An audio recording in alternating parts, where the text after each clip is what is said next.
Hey guys, so what you're going to watch here is me basically watching part of the debate on CNN between Bernie Sanders and Joe Biden. In this one, there is no audience, so there's going to be no cheering or anything. There's just going to be a moderator or moderators asking questions, and they go between, you'll be able to hear the audio for it, but you'll be seeing my reactions and basically me just listening to everything and maybe making some key points. In this first one, because this is kind of like this is something I'm experimenting with here, I'm not going to be saying too much. So I'm going to be starting with this. Unfortunately, the camera does cap out at 30 minutes as a recording time. So at that point, the video just goes to black. I'm sorry about that. And next time, I'll be more prepared to make sure that that clip doesn't get cut too much. So without further ado, here's 30 minutes of me watching the debate and making some comments here or there. If you like something like this, the next time I'll be making a post like this, I will definitely be adding more input, and I'll find different ways to, maybe if you want more than audio, maybe we can add some video to it. But I think it is really simple to, you can watch this anywhere on YouTube, on CNN, where it was, but I think that the reason why you would watch this video is, well, not to make myself too big, it's me. And everybody's going to have their own reaction. Maybe my reaction is going to be something close to you. So without further ado, here's the video. Hey guys, this is Matt for Creative. Today we're watching the presidential debate, which is taking place in CNN headquarters with no audience. Could die from coronavirus in a worst case scenario. If you were president right now, what's the most important thing you would do tonight to try to save American lives? Well, first thing we have got to do, whether or not I'm president, is to shut this president up right now, because he is undermining the doctors and the scientists who are trying to help the American people. It is unacceptable for him to be blabbering with unfactual information which is confusing the general public.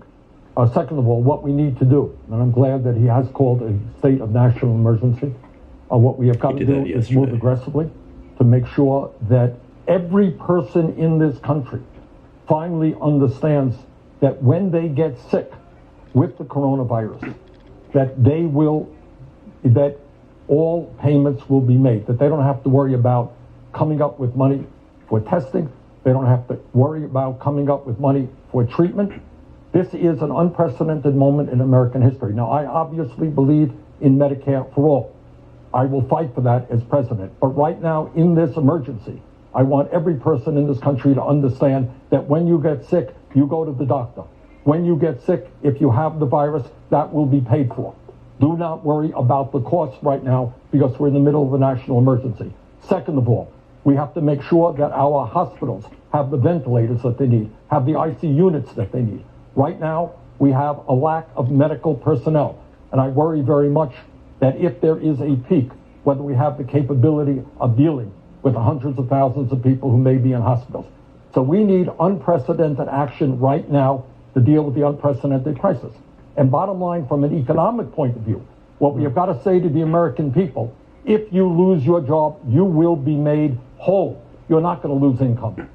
If Trump can put That's a big thing, because a lot of people around me have been saying that they don't have work now, of every worker in America. and they don't know when they're going to go back to work. President Trump says he does not take any responsibility for the problems with coronavirus testing, in part because he says he inherited so many rules, regulations, and red tape.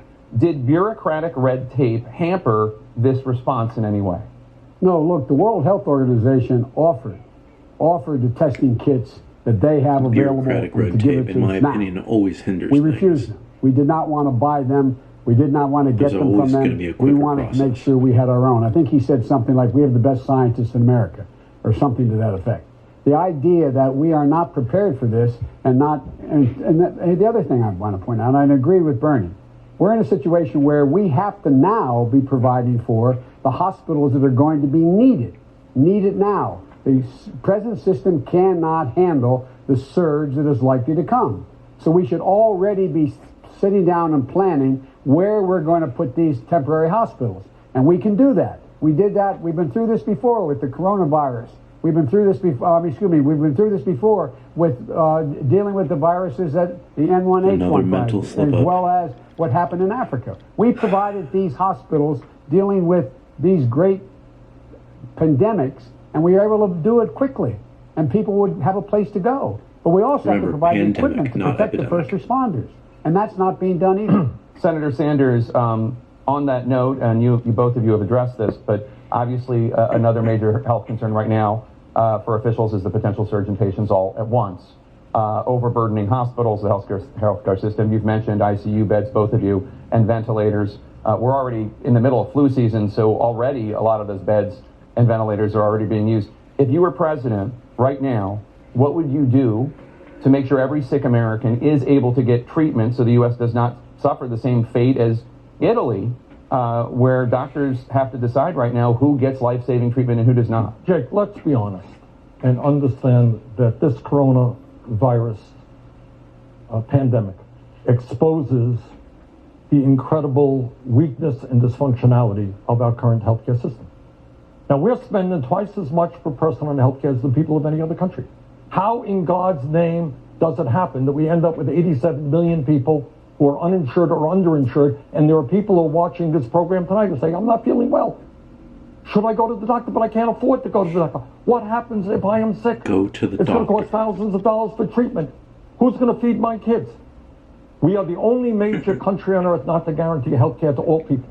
We're spending so much money, and yet we are not even prepared for this pandemic. How come we don't have enough doctors? How come hospitals in rural areas are shutting down? How come people can't afford to get the prescription drugs they need because we have a bunch of crooks who are running the pharmaceutical industry, ripping us off every single day? I'll tell you something right now. In the midst of this epidemic, you got people in the pharmaceutical industry who are saying, oh, wow, what an opportunity to make a fortune. So the word has got to go out, and I certainly would do this as president. You don't worry, people of America, do not worry about the cost of prescription drugs. Do not worry about the cost of the health care that you're going to get, because we are a nation, a civilized, democratic society. Everybody, rich and poor, middle class, will get the care they need. The drug companies will not rip us off.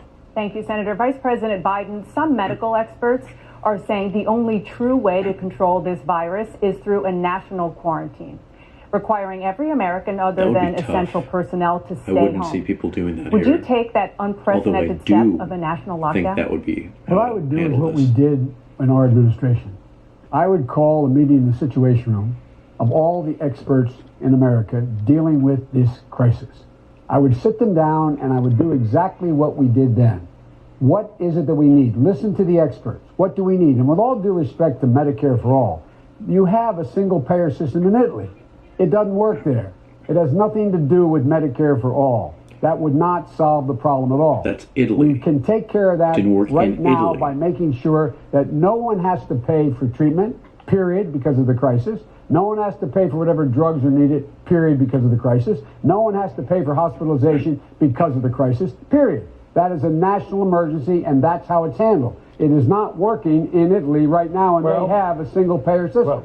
Now, with regard to what else I would do, the fact is that we're in a position where I would bring together the leading experts in the world. Instead of doing this in the United States, instead of doing this piecemeal, sit down and do what we did before with the Ebola crisis.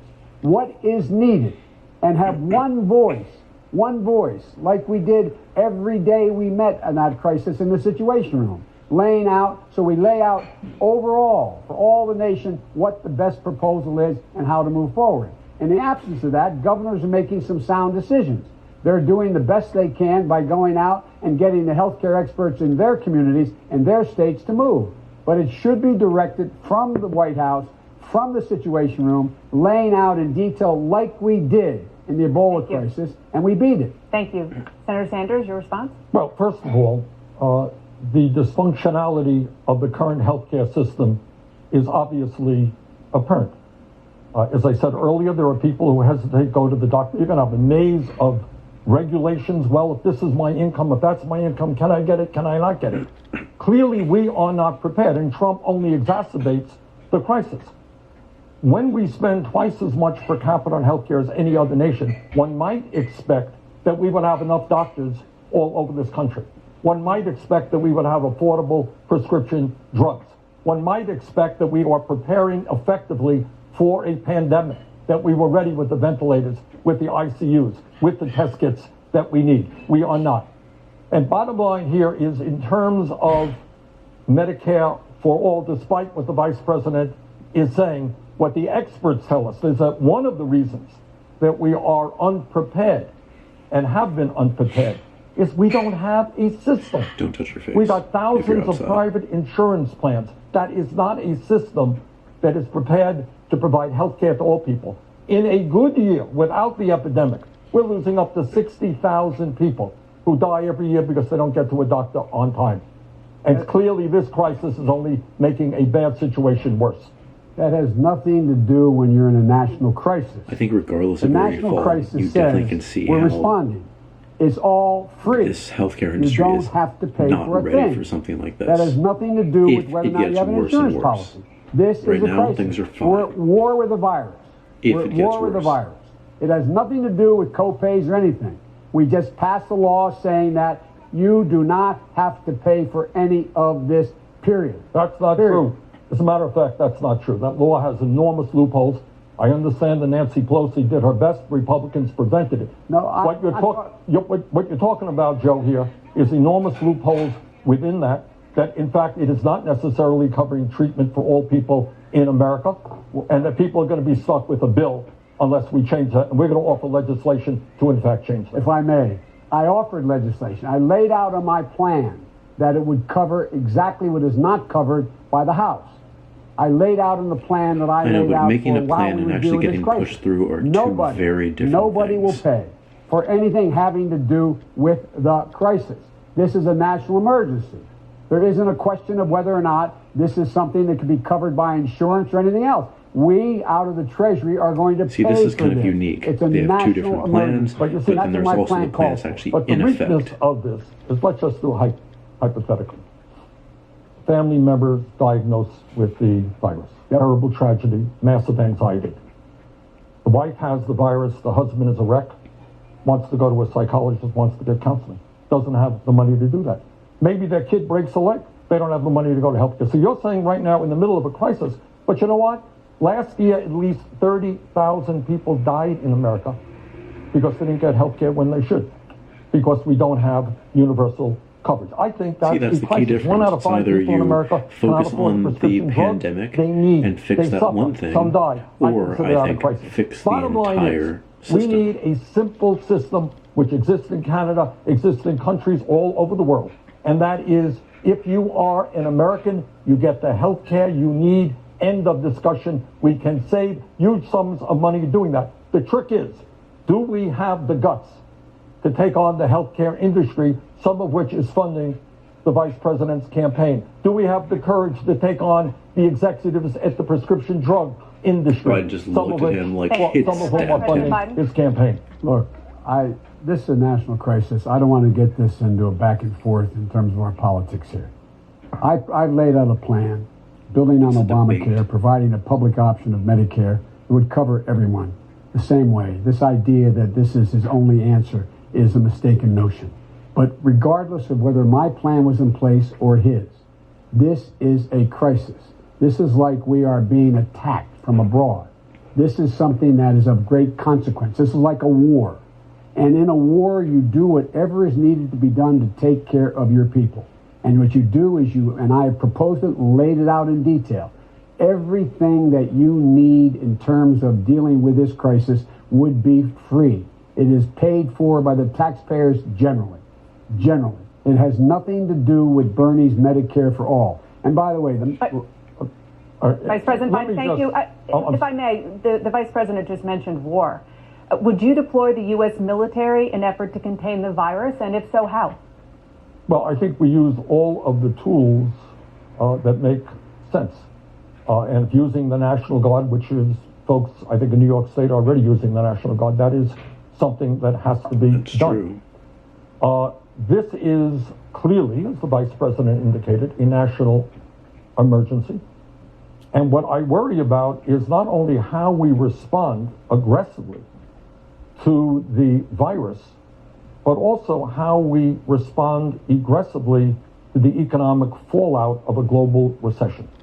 So right now in Illinois and Ohio, if my memory is correct, the governor there has said they're closing down bars, they're closing down restaurants. What happens to the workers who are there? What happens to the millions of workers who may end up losing their jobs? So what I think we have got to do right now is if Trump can provide, or the Fed can provide $1.5 trillion for liquidity for the banks, well, we've got to say to every worker in America, you know what? Don't panic. You'll be able to pay your mortgage, Senator, because you're going to get a check. You're going to be made Senator, we're going whole. to talk about the economic... Oh, go ahead, Mr. Vice The President. answer is I would call out the military. Okay. Now, they have the capacity to provide this surge help that hospitals need and that is needed across the nation. I would make sure that they did exactly what they're prepared to do. They've done it. They did it in the Ebola crisis. They've done it. They have the capacity to build 500-bed hospitals and are in tents that are completely safe and secure and provide the help to get it done to anybody, this overflow. So it is a national emergency. I would call out the military. Well, the Ebola crisis is one thing. This is obviously a pandemic, which is far more severe and impactful to this country. And I think one of the things that we want to remember here is that we got a lot of elderly people in this country who are told, stay home, don't leave your house. Who's going to get food to them? How do we get food to them? You got schools all over this country now being shut down. Okay? How are we going to make sure that the kids do well in this crisis, not become traumatized? What do we do about the parents now who have to stay home with the kids and can't go to work? So I think what bottom line here is that in this crisis, we have got to start paying attention to the most vulnerable. That includes people who are in prison right now, people who are in homeless shelters right now. What about the 500,000 people who are homeless tonight? Who's going to respond to them? Now, in 2008, when we had the Wall Street bailout, they did very well for the people on top. They bailed out the crooks on Wall Street. But they forgot about the suffering of ordinary Americans. This time around, let us learn that lesson. Let us pay attention to the working families in this country. Yeah, you cannot forget the elderly. You and can't again, forget I lay out a in lot of detail. groups What of we people. should be doing now is we should be surging help to those places which are the most vulnerable. We should have every single person that's in a nursing home being able to be tested. We should be moving forces in to do that. We should move in the capability to do that. We should be sitting down, the president should be sitting down in the Situation Room right now and do what we did before and asking the question, okay, you're going to close everything. Well, if you close everything, how do you get prescriptions that have to be filled? How do you make sure when you close that school, those children are going to be able to get the school food program? How do you make sure that you're going to be able to see to it that you get your mortgage paid? I propose that all of that be covered, and it's going to take a multi-billion-dollar program to do that. But first things first. The first thing is take care of the immediate needs we have now relating to surging the kind of capability we have to in prevent reality, this not these great hypotheticals. bump in terms of this, how it's going to cause such pain, as well as moving in the direction of making sure we have a long-term plan. Thank you, Mr. Vice President. We're going to talk in a moment a lot more about the economic impact. But first, Senator Sanders, I want to ask about China. When this outbreak first started in China, the government there censored the whistleblower doctor who sounded the alarm and downplayed the true gravity of the virus. Right. What consequences should China face for its role in this global crisis? Well, one of the consequences is we have got to learn that you cannot lie to the American people. You cannot be less than frank about the nature of the crisis. And what bothers me very much is you have a president of the United States today, Mr. Trump, who is praising China for the good work that they are doing, when in fact, as you indicated, they were lying to their own people and allowing that virus to move much more aggressively than should have been the case. Look, I don't think this is the time for reclamation, to be punishing people. Yeah, now is the time, by the way, to be working with China. They are learning a lot about this crisis. And in fact, we have got to work with them. We've got to work with the World Health Organization. We've got to work with Italy. We've got to work with countries around the world. If there was ever a moment when the entire world is in this together, got to support each other. I like this answer. Is that moment. I detest That's why, the if I'm going to question. respond, that's why I insist Stop that the blaming moment people this broke now. out, that we should Deal insist with that on another having time. our experts in China to see what was happening. and make it clear to China there'd be consequences if we did not have that access. And we have to lead the world. We should be the ones doing what we did during the Ebola crisis, bringing the whole world together and saying, this is what we must do. We have to have a common plan. All nations are affected the same way by this virus, depending on exposure. And so we need world leadership. We need international leadership. We need someone who knows how to bring the world together and insist on fundamental change in the way in which we're approaching this. Senator Sanders? Well, the bottom line here is that in the midst of this crisis, we have got to act in an unprecedented way. And that means every country on earth is going to be affected. Every country on earth has got to work together. It also means that we tell the pharmaceutical industry, we tell the big money interests that this is not a time for profiteering. This is a time for all of us working together. The World Health Organization is a very, very strong organization. It is sad that we have a president that has ignored the international community in so many ways, including in terms of international health crises. Thank you, Senator Sanders. Obviously, another part of this story is the economy, which is reeling from this pandemic. Many economists are warning of a recession. Just hours ago, the Federal Reserve cut interest rates to near 0%, which has not happened since the financial crisis in 2008. Vice President Biden, what would you do? What I would do is make it clear to the world and make it clear to the United States that we are going to have a major bailout package, that we do not reward corporations, we reward individuals who in fact are really put to the test here. The problem is the policies of this administration economically we've eaten a lot of our seed corn here. The ability for us to use levers that were available before have been used up by this god-awful tax cut of $1.9 trillion, by the fact that we have used, the Fed will be of little consequence. That's already in now. play. They've already used what leverage they have. And so we're going to have to just level with the American people. And here's the deal. We're going to have to not only deal with the immediate crisis, economic crisis, which is the most critical now, to let people know their mortgages are going to be paid, their rents are going to be paid, they're going to have child care, they're going to make sure that all their medical bills are cared for relating to this, etc. We have to go beyond that. And we're going to have to be in a situation where we're meeting on a daily basis, like we did in the middle of the financial crisis, decide how we are going to find the wherewithal and the money to be able to see to it. You have to account for what you're actually making, not overestimate not do what Trump wants to milk do. the For system. example, he came along and said, so I got a great hard. idea. I can't imagine how hard it is going to be to actually get that number right per person. The Ebola crisis, in my view, exposes the dysfunctionality of our healthcare system. Ebola was old.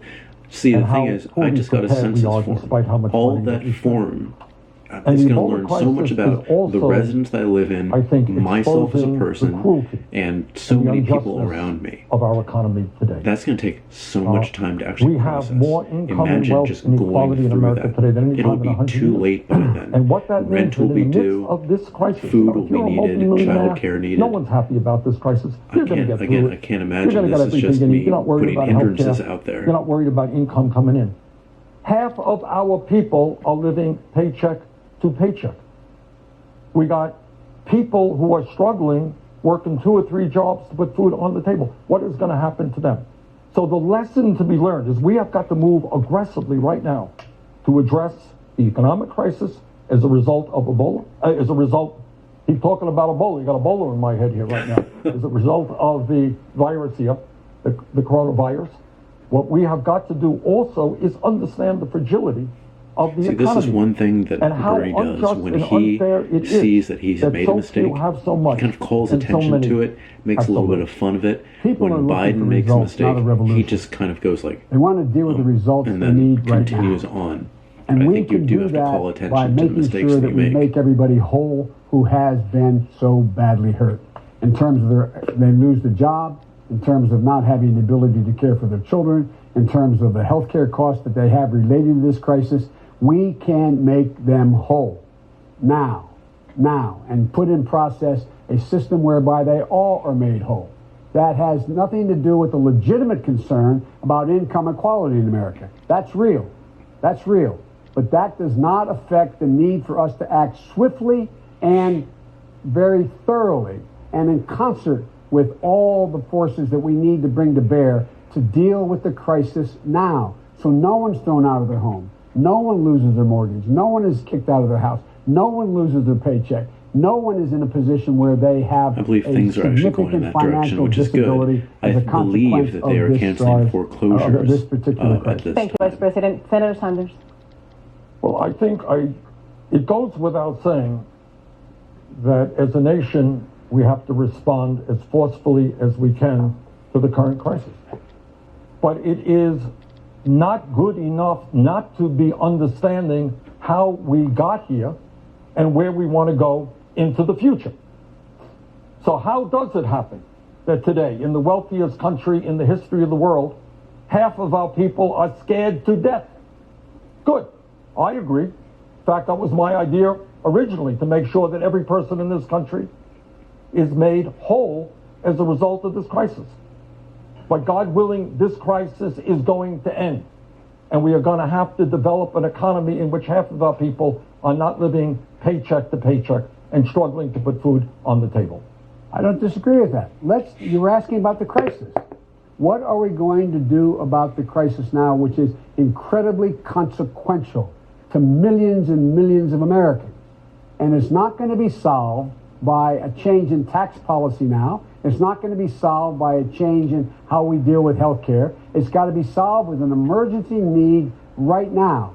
Right now. What Personally, do we do? I think it most definitely would be fixed by a change in health care is available by us having the tools to be able to deal with it, and that requires us to go out and do much more than this president has done in terms of planning. Secondly, it requires us to be in a position where we're anticipating what will happen in the next month or weeks in terms of the flow into the healthcare system by bringing the military along, more hospital beds, more training, more equipment to save the first responders as well.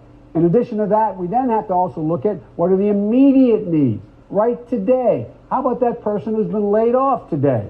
How about that person who doesn't have an income today? They have to know that tomorrow, when the paycheck comes due, you will get that paycheck. And thirdly, we have to think long term about how we deal with making all those who have been badly damaged right again. And then we move on. Then we move on to change the economy in ways that are more profoundly necessary than people think, but do not respond to the immediate needs we have now. First things first. Thank you, Vice President. Senator Sanders, you voted against bailouts following the 2008 financial crisis. Yes. Many believe those spending bills were a crucial part of stabilizing the economy back then. Would you support as much as I don't like the word that are being bailout crushed by and the helping an coronavirus industry outbreak that doesn't now? really help people in general, You're quite right. I voted against are, the bailout. I think, a necessity. That the along illegal with behavior helping people being done individually by as well. people on Wall Street should not be rewarded by a bailout. And today, by the way, those banks are more prosperous and own more assets, by and large, than they did back then. They're bigger now than they were then.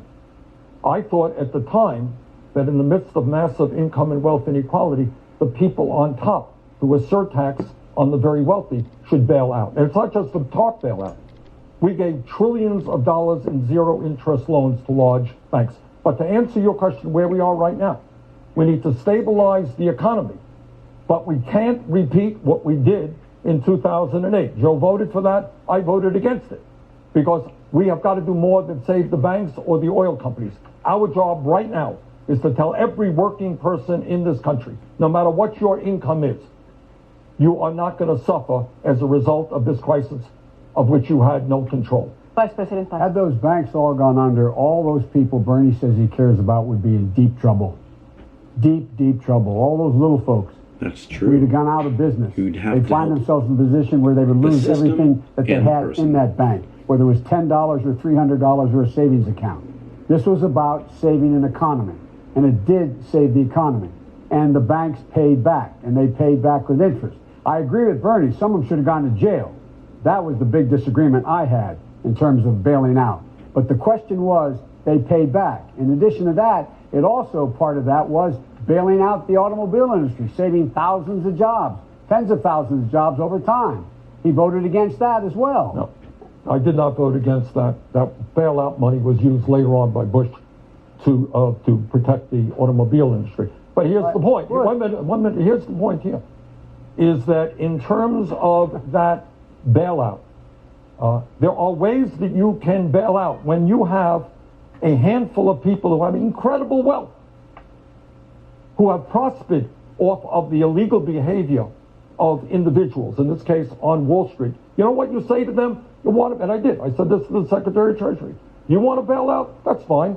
You have your friends pay for it, not working people. The other point is, as Joe should know, it wasn't just the $700 billion TARP program. The Fed gave trillions and trillions of dollars in zero interest loans to every financial institution in this country and central banks all over the world. That was essentially a grant, because they then could sell that. They could then bring in interest rates much greater than the zero interest loans that they got. Vice President Biden. Look, the fact of the matter is that if in fact the banks had all been gone under, we would be in a Great Depression. We would have not. How do you get out of that? Yeah, now Bernie's saying that, I guess he's going to do a wealth tax or something, that the top 1% could pay for everything, and they should pay for everything that occurred. We were talking about tens and hundreds of billions of dollars. That's what this was about. And the fact was that it saved the economy from going into a depression. After we passed the Recovery Act, which I was the one when I got the 3 votes to get it changed, that had $900 billion in it, and was the thing that kept us from going into a Great Depression. Vice President Biden, I'm going to stay with you.